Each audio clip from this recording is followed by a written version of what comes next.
Hello students, how are you students. पिछले video हम लोगों ने क्लास 11th का एक चैप्टर स्टार्ट किया था, एंगल एंड आर्क लेंथ, और हम लोगों ने उसके फॉर्मूले पढ़े थे। और आज हम लोग क्या पढ़ने जा रहे हैं, उसके न्यूमेरिकल्स। तो फॉर्मूले हमने सिर्फ आई थिंक दो ही पढ़े थे, L is equal to are theta और area is equal to the 1/2 R square theta, और थीटा हमारा था रेडियन में। तो इन दोनों फॉर्मूले की हेल्प से हम काफ़ी क्वेश्चन लगा सकते हैं। तो एक क्वेश्चन देखते हैं हम लोग यहाँ पर। Find the length of an arc of a circle of radius 5 centimeter subtending a central angle of measuring 15 degree. Also find area of sector formed. तो अगर हम क्या करते हैं, एक सर्कल बना लेते हैं। सपोज एक सर्कल बना लिया हम लोगों ने। तो इस सर्कल में क्या कह रहे हैं कि एक आर्क है।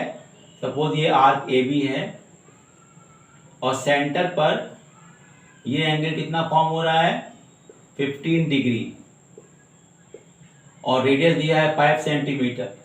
तो आपको निकालना लेंथ ऑफ द आर्क, यानी कि एल निकालना है, और साथ में क्या निकालना, also find the area of sector formed, यानी कि इस सेक्टर ए ओ बी का एरिया भी फाइंड करना होगा। तो late us discuss one by one. तो हम लोग के पास जो फॉर्मूला बना हुआ है वो L is equal to are theta, में थीटा क्या होता है, एंगल एंड द रेडियन। अब देखिए क्या होता है, देखिए हम लोगों ने तो थीटा यहाँ पे दिया हुआ है 15 डिग्री। इसको चेंज कर लेंगे तो आएगा 15 इंटू पाई बाई 180, यानी आ गया पाई बाई 12, रेडियन में कन्वर्ट हो गया। तो फर्स्ट पार्ट हमको निकालना है लेंथ ऑफ द आर्क। तो ये हो जाएगा length of the arc, L equal to क्या होता है बच्चों, आर थीटा। तो आर की वैल्यू दे रखी है कितनी हम लोग को यहाँ पर, 5, और थीटा कितना हो जाएगा, पाई बाई 12। तो आंसर कितना आया, 5 पाई बाई 12 सेंटीमीटर। अब इसको आप पाई की वैल्यू अगर डाल देते हैं 3.14, तो you will get the final answer. और सेकेंड पार्ट हमारा जो आता है वो आता है area, area of sector A O B. Area का फॉर्मूला क्या बनाया था हमने आपको, 1/2 आर स्क्वायर थीटा।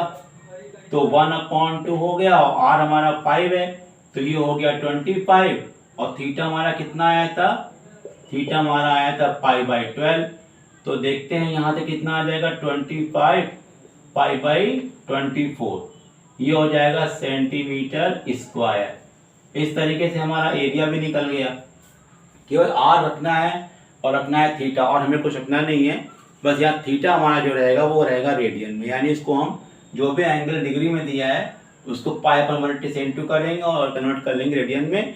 पाई की वैल्यू जो है 3.14, आप चाहे डालो चाहे न डालो, आपका आंसर सही माना जाएगा। Okay student, will discuss new question now.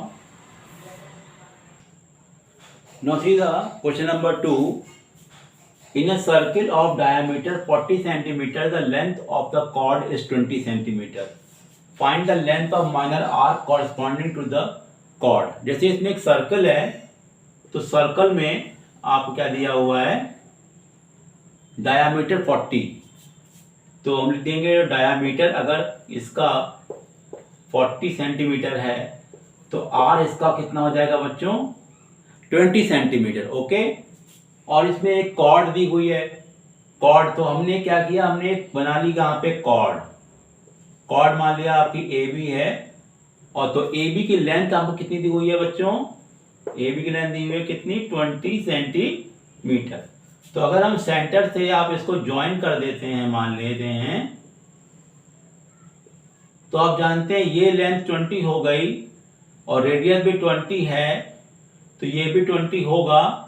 अब बताइए ट्रायंगल अगर देखें तो ट्रायंगल आपका ओ ए बी, इसमें जो एंगल ओ रहेगा वो कितना बन जाएगा, 60 degree, because all sides are equal. तो ये बन जाता है आपका इक्विलैटरल ट्रायंगल। इक्विलैटरल ट्रायंगल बन जाएगा क्या चीज, ए ओ बी। हर एंगल कितने का होता है, 60 डिग्री का। ये हमारा कितना आ गया, 60। हमको एल निकालना है, तो हमें एल, ए बी आर्क है, हमें उसका एल निकालना है। तो क्या होगा बच्चों, आर थीटा। अब थीटा यहाँ पे हमें कितना दिया है, 60, तो आर हमें कितना दिया है 20 इंटू 60 और इसको कर लेंगे पाई बाई 180, तो ये हो जाता है हमारा 3 जा, और ये हमारा आ जाएगा 20 पाई बाई 3। इस तरीके से हमारा ये हमारा आ गया आंसर सेंटीमीटर में।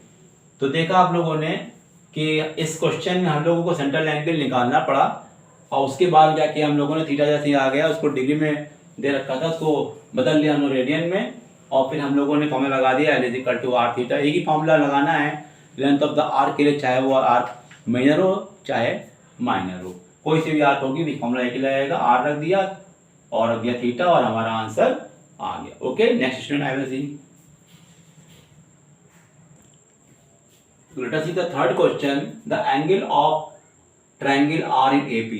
एक ट्रायंगल है, उसके 3 एंगल जो हैं वो AP में है। The ratio of the least angle in degrees. जो सबसे छोटा एंगल है उसको डिग्री में लेते हैं, is to the greatest angle in radian. या जो सबसे बड़ा एंगल है उसको हमें लेना है रेडियन में। तो उन दोनों एंगल का ratio least to greatest 60 ratio pi दिया हुआ है। Find all angle in degrees. ये थोड़ा अच्छा क्वेश्चन है, ट्रिकी क्वेश्चन है, देखते हैं हम लोग यहाँ पर। तो हम लोग क्या करेंगे, ये मैंने बना लिया ट्रायंगल ABC। तो एक एंगल हम क्या मानेंगे A माइनस डी, एक मानेंगे A और एक मानेंगे A प्लस डी। ये आपको पता है कि हम लोग मानते हैं AP में अगर 3 एंगल मेजर करना होता है। तो let angles in triangle ABC are A minus d, A and A plus d. ये सब एंगल जो माने गए हैं ये सब बच्चों किस में है, डिग्री में। Okay, all are in degrees. अब क्वेश्चन में क्या दिया हुआ है, ratio of the least. Least angle कौन सा है, A माइनस डी, यानी कि रेशियो हम लिखते हैं तो रेशियो आपका हो रहा है A minus d in degree upon greatest मतलब हो जाएगा A plus d in degree is equal to 60 upon pi. लेकिन इसमें क्वेश्चन में बोला गया है जो लीस्ट एंगल है वो किस में है, डिग्री में, और ग्रेटेस्ट एंगल है वो किस में है, रेडियन में। तो हमें नीचे वाले एंगल को चेंज करना पड़ेगा रेडियन में। तो देख कैसे करते हैं, कुछ करना नहीं है, A माइनस डी अपॉन ये करेंगे हम लोग A plus D into pi upon 180 कर लेंगे इज इक्वल टू क्या करेंगे 60 अपॉन पाई कर लेंगे। अब यहाँ से सॉल्व करने बैठे तो देखा हम लोगों ने ये पाई पाई कैंसिल हो गया और ये चला गया ऊपर, तो क्या आ गया A माइनस डी इंटू हो गया 180 अपॉन क्या हो गया A plus d is equal to 60। Okay, upon 1 ये कैंसिल किया 63 जा हो गया। अब क्रॉस मल्टीप्लाई करेंगे तो क्या आएगा बच्चों, A plus d is equal to 3A minus का 3D। इधर ले गए 2A हो गया, इधर ले गए तो 4D हो गया, यानी कि A की वैल्यू कितनी आ गई, 2D आ गई। Is it okay. अब जरा ध्यान दीजिए, तो किसी ट्रायंगल में जो 3 एंगल होते हैं उनका सम कितना होता है, 180 डिग्री। वेरी गुड, ये पता है आपको। तो आप जानते हो कि A माइनस डी, A और A प्लस डी, इन तीनों का सम कितना होता है, 180 डिग्री। तो D कट गया तो ये आया 3A इज इक्वल टू 180। तो इससे क्या मिला बच्चों, A की वैल्यू कितनी मिली, 60 मिली। ओके स्टूडेंट, A की वैल्यू 60 मिल गई। तो जब ये हमारा आ गया और D A हमारा क्या है, 2D है, तो D की वैल्यू क्या मिल गई, 30 मिल गई, क्योंकि D जो होगा A का आधा होगा। तो इसका मतलब ये हो गया कि एंगल A आपका हो गया 60, एंगल B हमारा कितना हो गया A माइनस डी यानी कि 30, और एंगल C हमारा कितना हो गया A प्लस डी यानी कि 90 डिग्री। इस तरीके से मेरे सारे आंसर आ गए। तो 60, 30 एंड 90 डिग्री, इस तरह से उन्होंने आंसर निकाले तो एक बार फिर से चेक कर लेते हैं। हम लोगों ने पहले एपी में देखा तो हम लोगों ने क्या किया, एंगल लेट कर लिया a minus D, A plus D, और फिर लगा दिया रेशियो फॉर्मूला, जो कि रेशियो दिया हुआ था। जो लीस्ट एंगल वो डिग्री में है और जो ग्रेटेस्ट एंगल है वो रेडियन में, उसे कन्वर्ट करना पड़ेगा। ऐसे फॉर्मूला लिख दिया, फिर कैलकुलेशन किया, हमारा आंसर ए आ गया। ए की वैल्यू डी के टर्म में आ गई और हमें पता है कि तीनों का सम 180 डिग्री होता है, इससे हमारा ए निकल गया, ए आ गया तो डी आ गया और फिर हमारा सारा आंसर निकल गया। Okay student, I hope you have understood. Okay, let us see new question. Now see the question number 4. If the arcs of same length in two circles subtend 60 and 75 degree at their center. यहाँ हमारे सामने क्या है, दो circles हैं और उनके जो रेडियस अलग अलग होंगे और उनमें जो आर्क बने हैं उनकी लेंथ सेम है। तो पूछा है कि उन दोनों सर्कल की रेडियस का रेशियो क्या होगा। तो अगर हम ये मान लेते हैं कि हमारे सामने एक सर्कल ये है और एक सर्कल ये है, ठीक है बच्चों, इसकी जो रेडियस है मान लेते हैं ये आर्क है, इसका ए बी, ये बनाया हम लोगों ने, और ये एंगल जो है हमारा थीटा है 1 और ये हमारा लेंथ है एल, ये हमारी रेडियस है r1। दूसरा हम लोगों ने क्या करा, दूसरा हम लोगों ने ले लिया पी क्यू, एक हमारी पी क्यू आर्क है, सेंटर से मिलाया इसको हम लोगों ने, ये हमारा हो जाएगा थीटा टू हमारा हो जाएगा बच्चों, और ये हो जाएगा हमारा r2 और ये हो जाएगा हमारा l, क्योंकि दोनों का सेंटर क्या है, और ऑर्डर से दोनों का हमारा लेंथ ऑफ आर्क सेम है, ये क्वेश्चन में दिया हुआ है। ओके, तो हमने क्या मान लिया, θ1 इसको, θ2 इसको मान लिया। तो θ1 60 दिया हुआ है, इसको चेंज कर लेंगे 60 इंटू पाई बाई 180, और θ2 हमारा दिया हुआ है 75, तो उसको कर लेंगे 75 into pi by 180। Okay student, और हमारे सामने क्या दिया है, हमको length L1 is equal to क्या दिया है, L2, यानी दोनों की लेंथ सेम है। इसको हम L1 कर लेते हैं, इसको L2 कर लेते हैं, दोनों को इक्वलाइज कर देते हैं। तो फॉर्मूला क्या होता है, r1 θ1 is equal to r2 θ2। Okay, इस तरह से आया। तो ये हमारा क्या हो जाएगा, r1 into 60 into pi by 180 is equal to r2 into 75 into pi by 180। तो ये टर्म कट गया हमारा, तो r1 अपॉन r2 कितना आ गया, 75 अपॉन 60। तो ये कट रहा है 15 से, 15 5 जा 15 4 जा, तो यानी कि हमारा r1 अपॉन r2 कितना बच्चों आ गया, 5:4, 5:4। That is our answer. Okay student, इस तरह से हमारा एक क्वेश्चन पूरा हुआ। तो I hope you are understanding all the types of question. We will now discuss some new questions. Please C.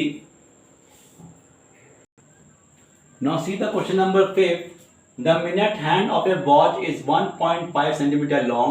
How far does it tip move in 40 minutes? तो हमने आपको बताया था कि वॉच वाले क्वेश्चन में, ये आपने वॉच बनाई है, तो मैंने आपसे कहा था कि वॉच वाले क्वेश्चन में ये 1 2 3 4 जब लाइन खींचते हैं तो इसमें हो जाते हैं 5 डिवीजन। तो यानी कि यह होता है कि जो 1 मिनट में, जब आपकी मिनट हैंड चलती है 1 मिनट में, तो ये कवर करती कितना बच्चों, 6 डिग्री।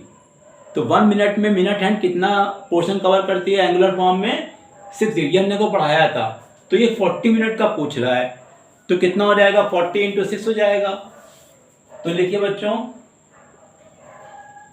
इन 1 मिनट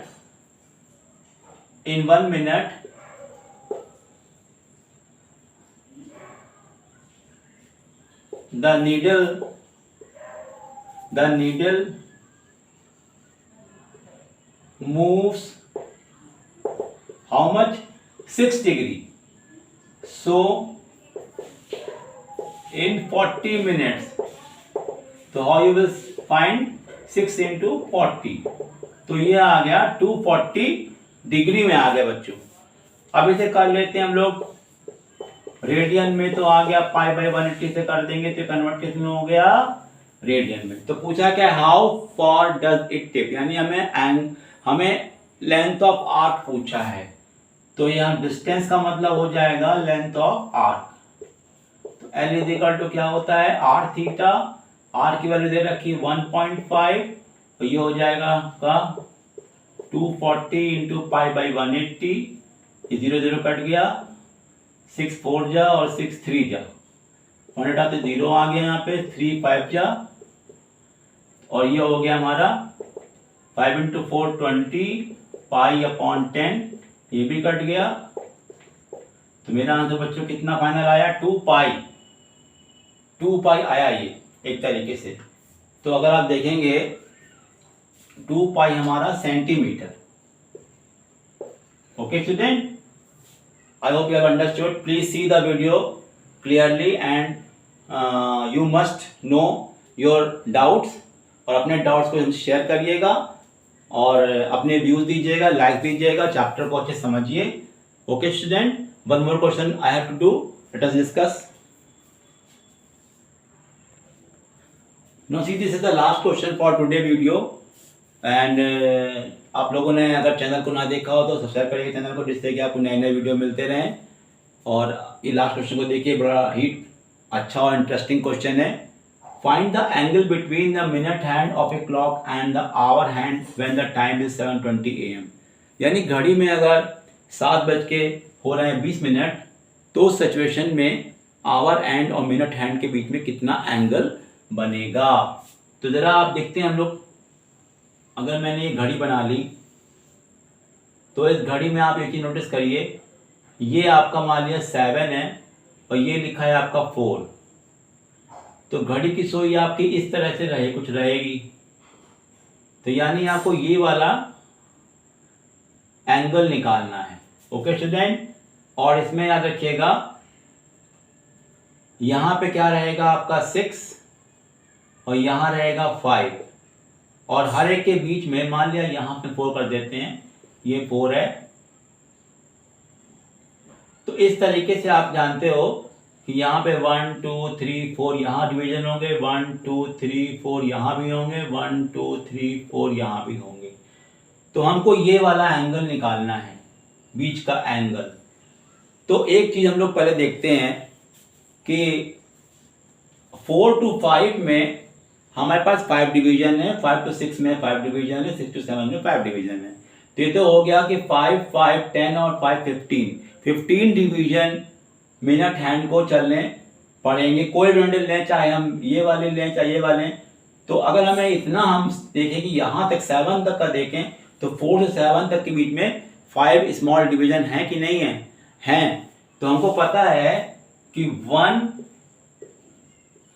स्मॉल डिवीजन जो होता है उसमें कितना एंगल बनता है, 6 डिग्री। ये हमको पता है कि 2 कंसेक्यूटिव जो इंटरवल होते हैं, जो खाना है उसके बीच में कितना एंगल बनता है बच्चों, 6 डिग्री का। तो ये 5 5 5 15 हो गया। तो 15 स्मॉल डिवीजन लिखते हैं, तो 15 इंटू 6 यानी कि वो हो गया 90 डिग्री का एंगल, तो यहां तक बन ही रहा है। अब हम जरा यहां पर देखें एक चीज कि जो 7 बज के 20 मिनट हो रहा है उसमें जो ये आवर हैंड है वो 7 पे नहीं है, वो 7 से कुछ आगे होगी। और वो किसकी वजह से आगे होगी, जो मिनट हैंड है वो 12 से लेके 4 तक आई है, 20 मिनट उसने कवर अप किया है। तो 20 मिनट में जितना ये आगे आएगी 4 तक, उतना ही ये मिनट या आवर हैंड जो है वो आगे बढ़ेगी। तो जितना ये चल रही है उसी के रेशियो में ये भी चल रही है। तो हमें ये निकालना है कि 7 से कितना आगे आवर हैंड होगी। तो देखिए कैसे निकालते हैं। आवर हैंड जो है ना बच्चों, ये तो पता है आपको होना चाहिए कि आवर हैंड जो है 60 मिनट में, यानी कि जब ये मिनट की सुई पूरी एक चलती है एक चक्कर, तो ये चलती है 7 से 8, यानी कि चलती है 5 डिवीजन। अगर नोटिस करें, जो कि 5 डिवीजन मतलब क्या होगा, 5 इंटू 6 30 डिग्री कवर करती है। तो इसका मतलब ये हुआ फॉर आवर हैंड, अगर आप देखेंगे in 60 minute it covers 30 degree. Okay student, hour hand जो है वो 60 मिनट में, क्योंकि 60 मिनट जब ये सुई चलती है मिनट हैंड, तब ये 7 से 8 जाती है या 8 से 9 जाती है, यानी कि 5 स्मॉल डिवीजन को कवर अप करती है, जो कि होगा 30। तो 1 मिनट में कितना चलेगी? 1 मिनट में इट विल कवर 30/60। कितना बच्चों आ गया? 1/2 डिग्री। ओके, अब हमको निकालना कितने में? 20 मिनट में, क्योंकि 12 से 4 आने में 20 मिनट्स में लग रहा है। तो 20 मिनट में इट विल कवर 1/2 इंटू 20,